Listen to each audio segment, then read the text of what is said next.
우리는 누구나 다 과거에 대한 상처가 하나둘씩 있습니다. 아니, 하나둘이 아니라 엄청나게 많은 사람들도 있습니다. 그렇다고 할지라도 우리는 과거를 바라보며 살아서는 안 됩니다. 왜냐하면 과거의 처참함과 실패만을 생각하게 되면 현실의 자신감을 잃어버리기 때문입니다. 삶의 의욕과 자신감이 생기지 않습니다. 늘 우울하고 어둡게 느껴집니다. 과거 어려운 시절만 생각하면 자신도 그 어둠 속에 갇혀버립니다. 우리 그리스도인들은 현재를 살아야 합니다. 과거는 잊어버리고 새로운 미래를 향해 발돋움하면서 살아야 합니다. 어거스틴이라고 하는 중세의 유명한 교부 철학자이고 신학자였던 어거스틴이 신국론이라고 하는 책에서 그리스도인은 현재만 살 뿐이다 이렇게 말을 했습니다.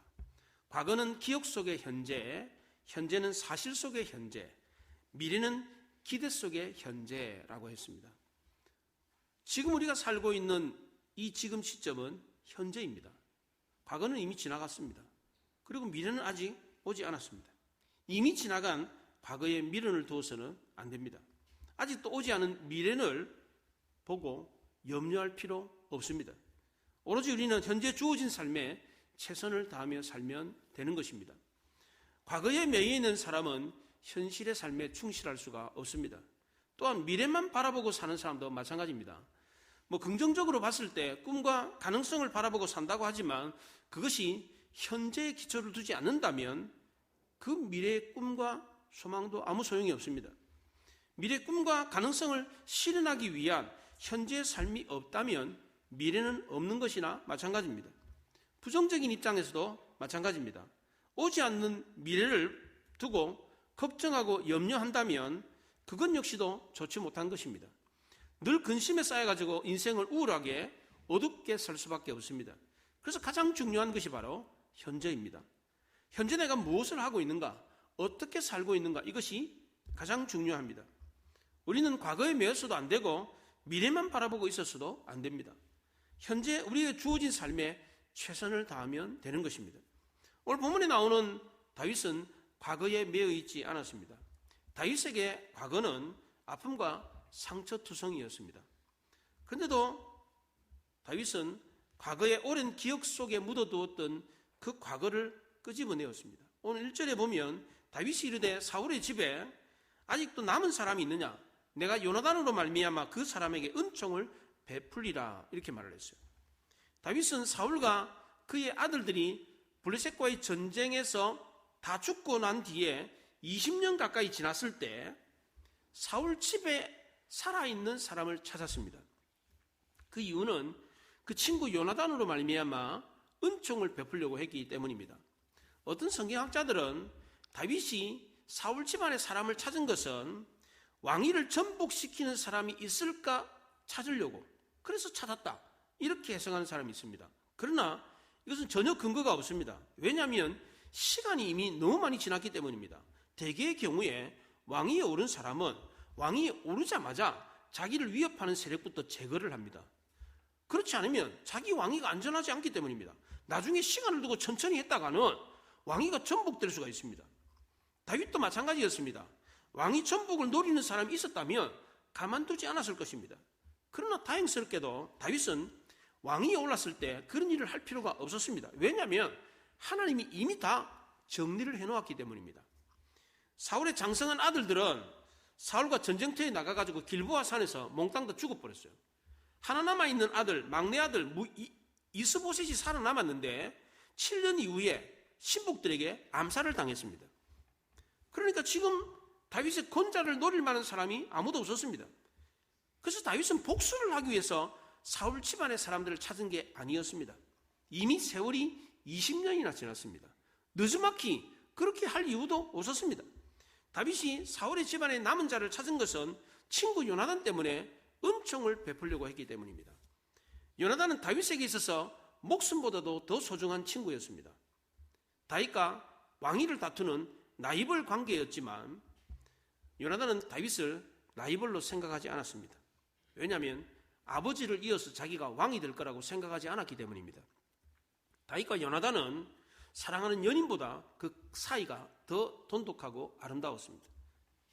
요나단이 연인보다 더 더 가깝고 목숨보다 더 소중한 친구였는데 다윗이 왜 이제 와서 그렇게 소중한 친구고 그렇게 정말 아끼는 친구였다면 진작 은혜를 베풀지 왜 20년이나 지난 뒤에서야 은혜를 베풀었습니까? 그 이유는 과거의 아픈 상처가 아직도 치유가 안 됐기 때문입니다. 그 상처를 치유하는데 20년의 세월이 필요했기 때문입니다. 다윗은 어린 시절 때부터 상처를 많이 받았습니다. 다윗의 집안은 사울 집안과 비교해 봤을 때 비교가 안 될 만큼 미약했습니다.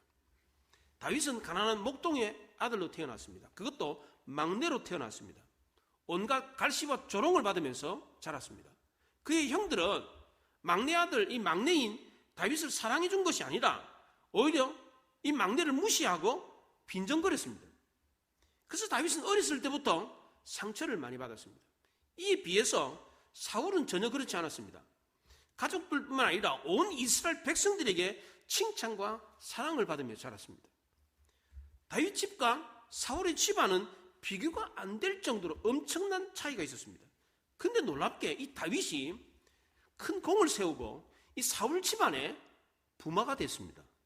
사위가 된 겁니다.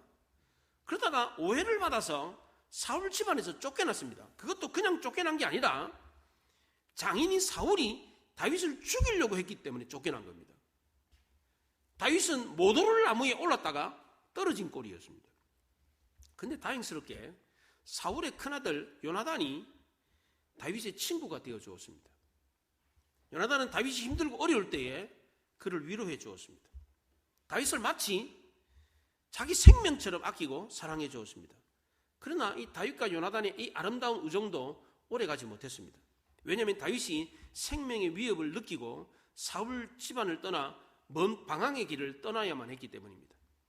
다윗은 사랑하는 친구 요나단과 헤어지고 난 뒤에 머나먼 방황길에 들어섰는데 그 이후에 헤어지고 난 뒤에 다시는 얼굴을 볼 수가 없었습니다. 요나단이 죽고 난 뒤에 요나단의 얼굴을 보고 슬피 울었습니다. 다윗은 비록 짧은 기간이었지만 사울 집안에 들어가가지고 얹혀 살면서 많은 상처를 받았습니다. 가장 큰 상처는 사울에게 받은 상처였습니다. 다윗은 사울에게 가장 큰 미움의 대상이었습니다. 사무엘에게 기름 부음을 받았다 그러니까 자기 왕이 자기 아들이 아니고 다윗이라 그러니까 이걸 가만둘 수가 없는 거지. 그래서 사울이 다윗을 가장 미워했습니다.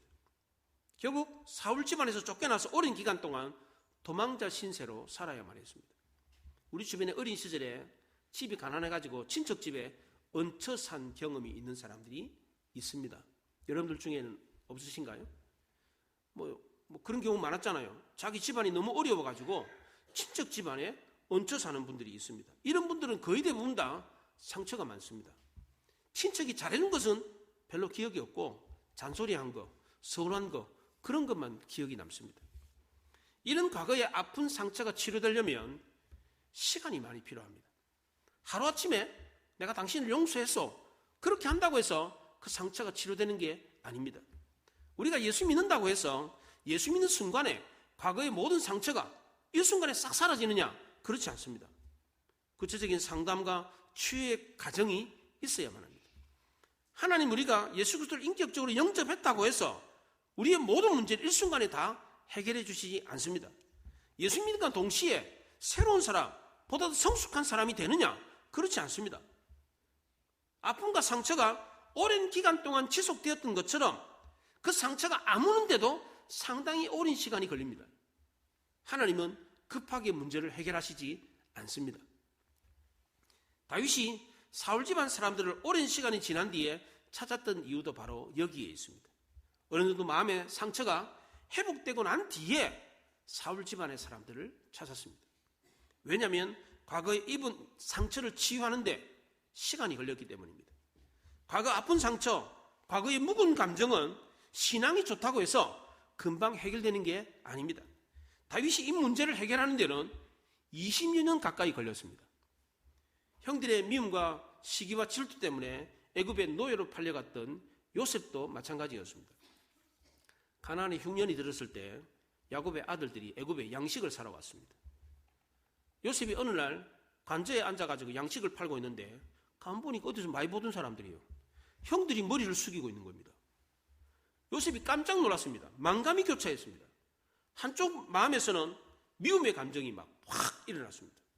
또 다른 한 구석에서는 형들에 대한 연민의 감정이 피어오르고 있었습니다.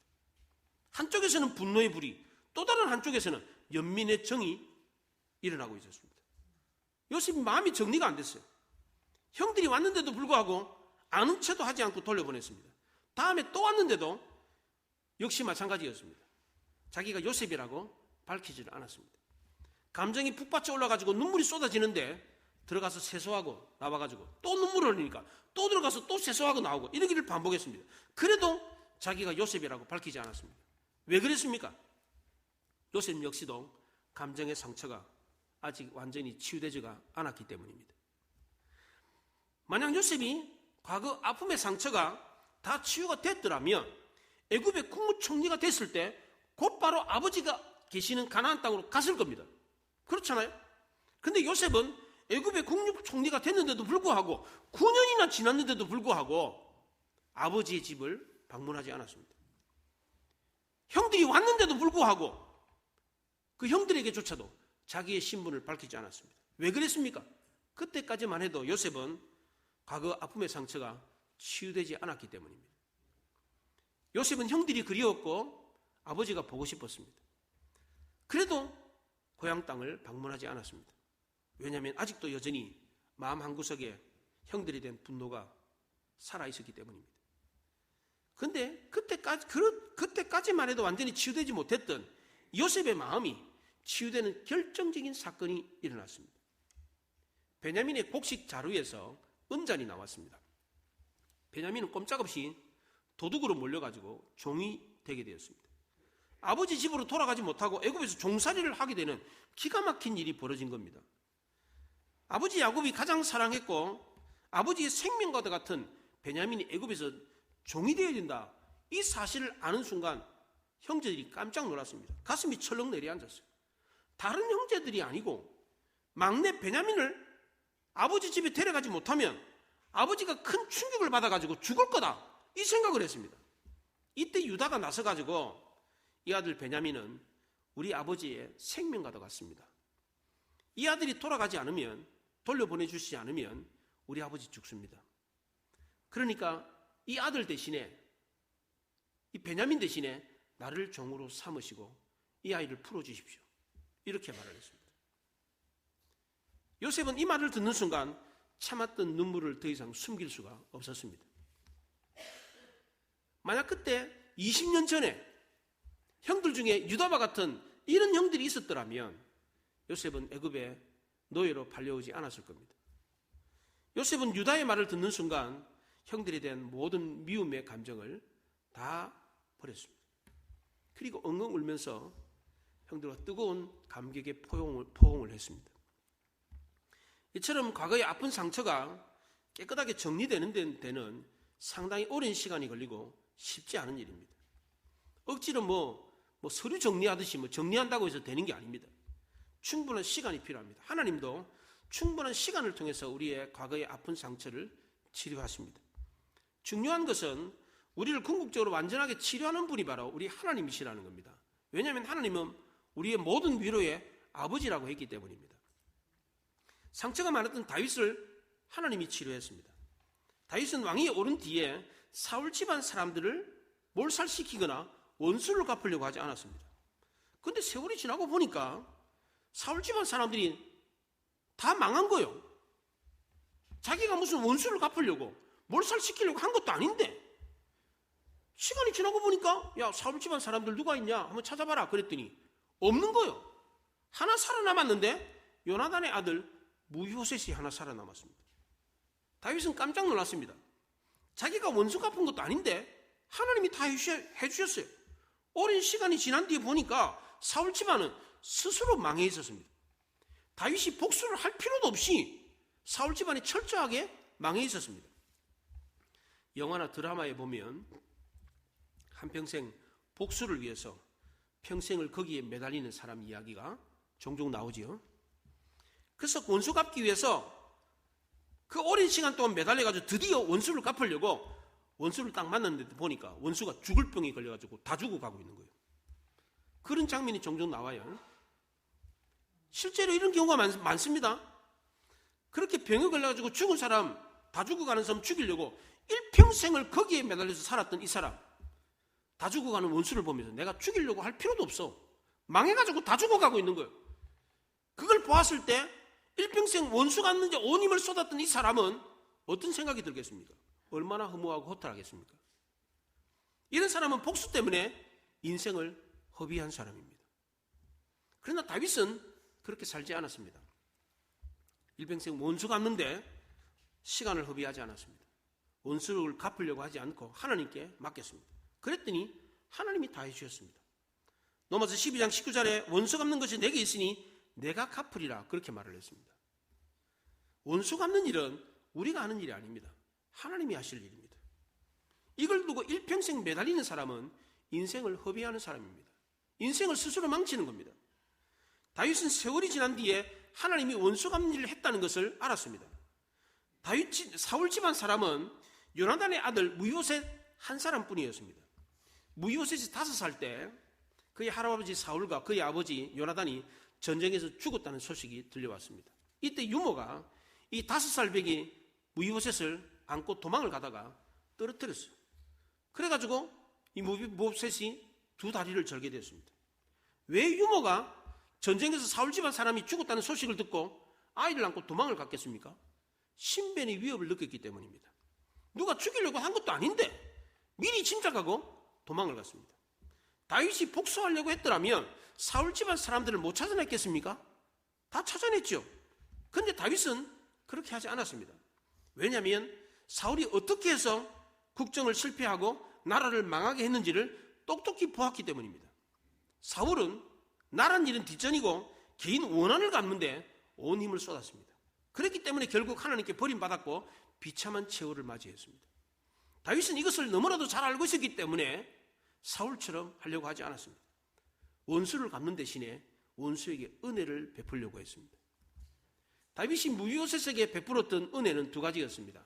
하나는 사울의 밭을 무이보셋에게 준 것이었고 또 다른 하나는 왕의 식탁에서 음식을 먹을 수 있도록 했다는 겁니다. 사울의 밭은 왕의 밭이었기 때문에 베냐민 지파 땅 중에서 제일 좋은 땅이었습니다. 그런데도 다윗은 그 밭을 자기가 갖지 않고 사울의 종인 시바에게 맡겨서 관리하도록 했습니다. 다윗은 자기 것과 남의 것을 분명하게 구별할 수 있었습니다. 법적으로 사울의 땅은 엄연히 남의 땅이었습니다. 사울 지파 사람들만 가질 수 있는 율법으로 정해진 땅이었습니다. 다른 지파 사람들이 아무리 돈이 많다고 해서 그 땅을 빼앗아 있을 수 있는 게 아니었습니다. 우리 주변에 남의 것과 내 것을 구분하지 못하는 사람이 있습니다. 내 것과 남의 것을 구분하는 것은 유아기 때부터 한다고 합니다. 유아, 3살, 4살쯤 되잖아요. 그러면 이게 내 건지 네 건지 안다는 거예요, 이게. 아이들 중에 남의 집에 가가지고 장난감 가지고 놀다가 자기 거라고 가지고 오려고 때를 쓰는 애들이 있어요. 이런 애들은 유아기 때에 부모로부터 교육을 제대로 못 받았기 때문입니다. 유아기 때가 되면 아이들은 자기 건지 남의 건지 안다고 그래요. 이때 부모가 교육을 제대로 잘 시키면 나중에 커서도 지 것과 남의 걸 잘 구분한다는 거예요. 그런데 이 교육을 제대로 못 받은 사람은 자기가 갖고 싶은 물건이 있잖아요. 보는 사람 없어요. 그럼 슬쩍 자기가 가져와 버려요. 임자가 없는 것이다. 그럼 더더욱 지 거라고 생각해요. 이게 세상에 공짜가 어디 있습니까? 사울의 땅은 베냐민 지파 땅 중에서 최고로 좋은 땅이었습니다. 그 땅에 임자가 없습니다. 다 죽었으니까. 남자들에게만 땅을 분배해 주는데 남자들이 없으니까 나중에 알고 보니까 무이보셋이 있었던 거지. 사울 집안의 사람이 남자가 다 죽어버렸어요. 그러니까 그 땅 주인이 없는 겁니다. 그럼 누가 그 땅을 가질 수 있습니까? 왕이 갖는 게 뭐 최고잖아요. 자기가 권한을 갖고 있으니까 다윗이 쉽게 가질 수 있습니다. 그런데 다윗은 그렇게 하지 않았습니다. 베냐민 지파이며 과거에 사울의 시종이었던 시바에게 그 땅을 주어서 관리하게 했습니다. 근데 나중에 사울의 후손 무이보셋이 살아있다는 것을 알고 그에게 그 땅을 다 주었습니다.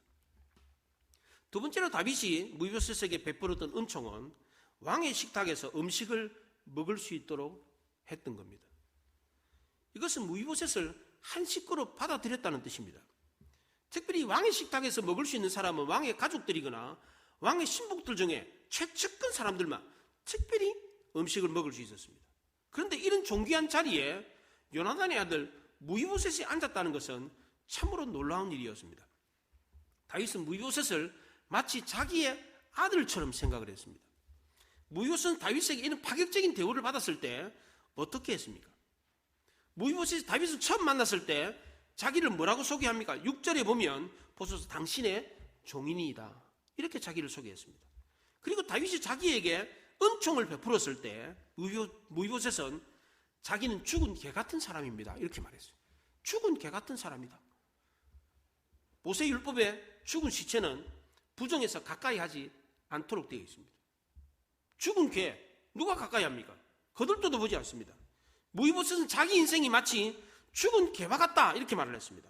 지난 20년 동안 무이보셋은 정말 죽은 개처럼 아무도 관심을 갖지 않고 아무도 가까이 하지 않는 그런 인생을 살았습니다.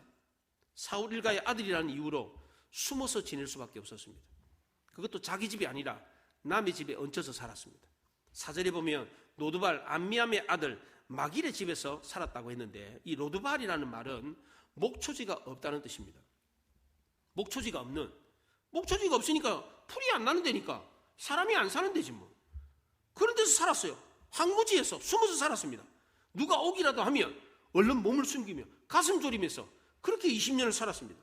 자기 이름도 본래 바알의 영웅이라는 무위바알이었습니다. 본래 자기 이름이. 근데 부끄러운 추방자라는 뜻으로 무위보셋으로 자기 이름을 고쳤습니다. 그 이름 그대로 부끄러운 추방자처럼 살았습니다. 무위보셋은 사울 일가의 몰락 이후에 부끄러운 인생을 살았습니다. 아무도 거들떠보지 않는 버려진 쓸쓸한 삶을 살고 있었습니다. 게다가 무위보셋은 다리를 저는 장애인이었습니다. 아버지가 죽었다는 소식을 들었을 때 유모가 자기를 데리고 가다가 떨어뜨려가지고 두 다리를 절었습니다. 아버지도 없는 고아로서 그렇게 사람들의 왕래도 없는, 먹고 살 것도 없는 황무지에서 숨어서 지내야 됐던 20년의 세월 동안 무위보셋은 참으로 외롭고 쓸쓸하게 살았습니다. 다윗 앞에서는 무위보셋은 진심 어린 마음으로 왕이시여 이 종이 무엇이기에 개 같은 나에게 이렇게 은혜를 베푸십니까? 이렇게 말을 했어요.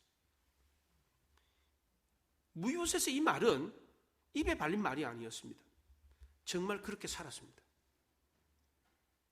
무위보셋은 그의 아버지 요나단을 닮아서 아주 겸손했습니다. 무위보셋에게 아들이 하나 있었는데 그 아들의 이름이 미가였습니다. 미가는 누가 같으냐라는 뜻입니다. 무위보셋은 아들의 이름을 미가, 누가 하나님과 같을 수 있느냐, 하나님과 대적할 자가 누구냐, 이런 뜻으로 이름을 짓고 하나님이 세우신 이스라엘의 왕 다윗과 대적하지 않겠다는 뜻으로 아들의 이름을 미가라고 짓고 일평생 숨어서 살았습니다. 무위보셋의 이런 겸손한 마음은 그때만 그런 게 아닙니다. 마지막까지 변함이 없었습니다. 다윗이 압살롬의 반란으로 궁을 떠났다가 다시 돌아온 적이 있었습니다. 그때까지도 무위보셋은 늘 언제나 겸손했습니다. 다윗이 압살롬의 반란 때문에 왕궁을 떠났다가 모든 문제를 해결하고 다시 돌아왔을 때 시바가 무위보셋이 다윗을 마중 나가지 못하도록 말을 내주지 않았습니다. 다리를 주니까 어떻게 가겠습니까? 교통수단이 있어야 갈 거 아닙니까? 그런데 종인 시바가 자기 주인 무위보셋이 다윗을 마중 나가지 못하도록 하기 위해서 마중 나가지 않는 이 결례를 범하도록 하기 위해서 말을 내주지 않았습니다.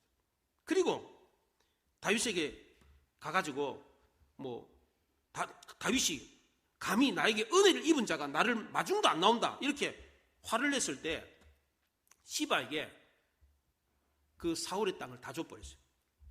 그래도 무위보셋은 아무 불평을 하지 않았습니다. 나중에 다윗이 생각해 보니까 내가 좀 심했다. 그래서 반만 네 가지고 반은 시바한테 줘라 이렇게 말을 했어요. 그랬더니 무위보셋은 왕이시여 저는 그 반도 필요 없습니다. 다 시바에게 주십시오 이렇게 말했어요. 무위보셋은 다윗이 궁을 떠나 있는 동안에 수염을 깎지 않았습니다. 발에 맵시를 매지 않았어요. 옷을 빨아가지고 입지는 않았어요. 자기 치장을 하지 않았어요. 자기가 다리를 절어가지고 다윗과 함께 할 수 없었지만 다윗의 고통과 아픔을 공감하기 위해서 자기 집에 있으면서 옷도 제대로 씻지 않고 수염도 깎지 않고 다윗의 아픔과 고통을 공감하면서 살았습니다. 그런데 다윗은 이런 무비보셋의 진정한 마음을 알지 못했습니다. 그래도 무비보셋은 그런 다윗에 대해서 섭섭한 마음을 갖지 않았습니다. 어떻게 해서 무비보셋이 이렇게 아름다운 인품의 소유자가 될 수 있었습니까?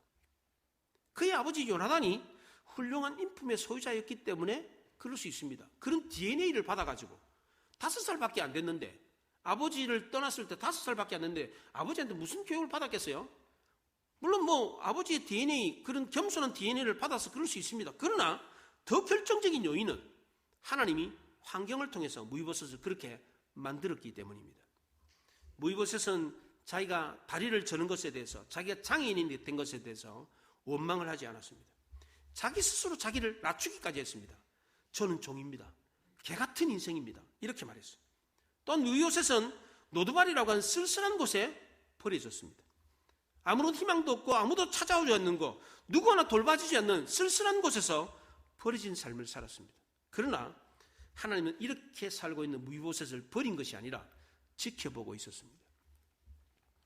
비록 무비보셋은 다리를 저는 장애인이었지만 아무것도 가진 것이 없는 무일푼이었고 남들이 거들떠도 보지 않는 초라한 인생을 살았지만 그는 결코 버려진 존재가 아니었습니다. 몸은 비록 초라하고 비루한 모습이었지만 그의 마음은 천사와 같았습니다. 이런 무비보셋을 험담하고 그가 가진 소유를 빼앗으려고 하는 사람이 있었습니다. 그가 바로 시바였습니다. 시바가 어떻게 했습니까? 사울의 밭을 관리하는 종이면서 주인 행세를 했습니다. 10절 하반절에 보면 시바는 아들이 15명이고 종이 20명이나 됐다고 합니다. 어떻게 남의 밭을 경작하는 소작이니 종이 아들이 15명, 아들이 15명이면 딸은 또 얼마나 있겠어요? 네. 종이 아들이 15명이 있어요. 또 자기가 부리는 종이 20명이나 있어요. 어떻게 이럴 수 있습니까? 종인데 종이 어떻게 이렇게 부자입니까? 이게 이렇게 부자가 되기까지 얼마나 욕심을 부렸으면 이렇게 부자가 됐겠습니까? 처음에 다윗이 사울 집안에 살아있는 사람을 찾아보라 그랬더니 시바가 다윗에게 뭐라 그랬습니까? 요나단의 아들 하나가 살아있는데 다리 저는 자입니다. 이렇게 말했어요. 얘 하나 살아있긴 있습니다. 그런데 다리 저는 자입니다. 이 다리 저는 자라는 말은 아무짝에도 쓸모없는 사람입니다. 이런 뜻입니다. 영어로 이 장애인은 disabled person이라고 합니다. disable. 할 수 있는 게 없다. 인권을 존중하는 영어권 사람들도 지금도 장애인이라는 단어를 disabled라고 합니다. disabled. 아무것도 할 수 없는 사람. 이게 장애인입니다. 이게. 장애인이 어떻게 아무것도 못합니까? 남들보다 조금 못할 뿐이지. 좀 부족할 뿐이지. 불편할 뿐이지. 어떻게 장애인이 아무것도 못하는 사람입니까? 영어가 그렇게 되어 있습니다. 영어가. 시바가 한 말도 그런 뜻입니다. 다리 저는 자입니다. 라고 하는 뜻은 뭐 하나 살아있긴 살아있는데요. 그 다리 저는 자입니다. 땅을 줘봐야 경작할 수도 없습니다. 그런 사람에게 주지 말고 나한테나 주십시오. 이런 뜻으로 말을 했어요. 그런데 다윗은 그 사울의 밭을 무비보셋에게 주면서 네가 그 땅을 경작해가지고 네 주인을 먹여 살리라 이렇게 말을 했어요. 그렇게 했는데도 시바는 그 땅에 대한 욕심을 포기하지 않았습니다. 다윗이 압살롬의 반란을 진압하고 궁으로 돌아왔을 때 시바는 다윗에게 무비보셋이 내 아버지의 나라를 내게 하나님이 돌릴 겁니다. 이런 말을 했다고 험담을 했어요. 우리 아버지가 요나단 아니냐? 왕자였다. 왕이 계승자였다. 원래 우리 아버지 나라다. 그 땅을 하나님이 내한테 돌릴 거다. 이 말을 했다라고 험담을 했어요. 무비보셋이 그런 말 한 적이 없어요. 이 말을 하니까 다윗이 화가 나가지고 무비보셋이 가졌던 그 땅을 시바에게 다 줘버렸어요. 네가 가진 땅 그거 다 시바한테 줘라. 이렇게 말했어요. 나중에 이 사실을 알게 된 무비보셋은 조금도 서운해하지 않았습니다. 다윗을 원망하지 않았습니다. 그의 아버지 요나단이 욕심을 버리고 쓸쓸히 역사의 뒤안길로 사라졌던 것처럼 무비보셋도 그의 아버지와 똑같았습니다. 남들이 알아주지 않아도 하나님이 나를 사랑하고 나를 이해해 주신다면 나는 그것으로 만족한다. 그리고 이스라엘 역사에서 사라집니다. 이 이후에 다시는 무비보셋에 대한 이야기가 나오지 않습니다. 무비보셋은 하나님께 버림받은 집안의 후손이었습니다. 우리도 무비보셋처럼 하나님을 거역하고 배반함으로 하나님께 버림받은 자입니다. 맞습니까? 우리도 아담의 후손이잖아요. 하나님을 배반하고 버림받은 후손입니다. 저주받은 후손들이에요. 우리도. 이런 우리가 갚을 길 없는 놀라운 은혜를 입었습니다. 무비보셋이 다윗으로부터 갚을 길 없는 놀라운 은혜를 입었던 것처럼 우리도 예수 그리스도의 십자가 공로로 갚을 길 없는 은혜를 입었습니다. 이것을 아는 사람은 어떻게 살아야 합니까? 겸손할 수밖에 없습니다. 황송한 마음을 가져야 되는 겁니다. 우리 모두는 하나님 앞에 이런 은혜를 입었다는 사실을 알아야 합니다. 하나님은 이런 은혜를 아는 성도에게 또 다른 은혜를 베풀어 주십니다. 하나님은 겸손한 자를 가까이 하시고 겸손한 자에게 은혜를 베푸신다고 했습니다. 우리는 갚을 길 없는 은혜를 입었다는 사실을 알아야 합니다. 우리 역시도 무비보셋과 똑같습니다. 저주받은 집안에, 버림받은 집안의 자손입니다. 그렇지 않습니까? 그러므로 우리는 갚을 길 없는 은혜를 입었다는 사실을 알아야 됩니다. 이 은혜를 아는 사람은 겸손해질 수밖에 없습니다. 하나님이 내 마음을 몰라준다고 할지라도, 하나님이 나를 오해하고 계신다 이런 생각이 들었다고 할지라도 서운해서는 안 됩니다. 주신 자도 하나님이요, 가져가신 자도 하나님입니다. 이렇게 말해야 됩니다. 그렇잖아요. 내가 잘나서 그거 받았나? 그렇잖아요. 내 게 아닌데 뭐, 하나님 건데 뭐, 가져가신다는데 무슨 불만을 품어? 그렇잖아요. 어떤 경우라도 우리는 하나님에 대해서 원망하거나 불평할 수 없습니다. 하나님은 이런 성도를 사랑하시고 이런 성도에게 더 큰 은혜와 복을 주십니다. 우리 모두 갚을 길 없는 은혜를 입었다는 사실을 알고 그 은혜 앞에 겸손할 수 있기를 바랍니다. 그리하여 늘 하나님이 가까이 하셔서 하나님이 더 큰 은혜와 복을 주는 성도가 될 수 있기를 바랍니다. 기도하겠습니다. 말씀을 생각하며 기도합니다.